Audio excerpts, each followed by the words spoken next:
పాపం అంటే ఏంటి? పాపము చేయు ప్రతివాడును ఆజ్ఞను అతిక్రమించును. ఆజ్ఞాతిక్రమమే పాపము.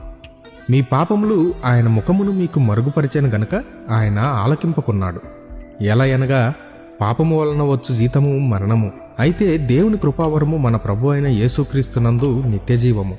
ప్రతివాడును తన స్వకీయమైన దురాశల చేత ఏడవబడి మరులు కొల్పబడిన వాడై శోధింపబడును.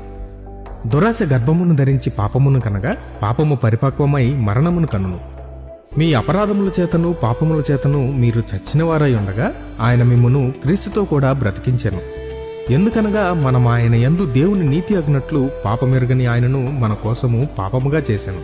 దేవుడు లోకమును ఎంతో ప్రేమించెను కాగా ఆయన తన అద్వితీయ కుమారునిగా పుట్టిన వాని యందు విశ్వాసముంచు ప్రతివాడును నశింపక నిత్యజీవం పొందినట్లు ఆయనను అనుగ్రహించెను. ఆ అజ్ఞాన కాలములను దేవుడు చూచి చూడనట్లుగా ఉండెను. ఇప్పుడైతే అంతటను అందరూ మారు మనసు పొందవలనని మనుషులకు ఆజ్ఞాపించుచున్నాడు.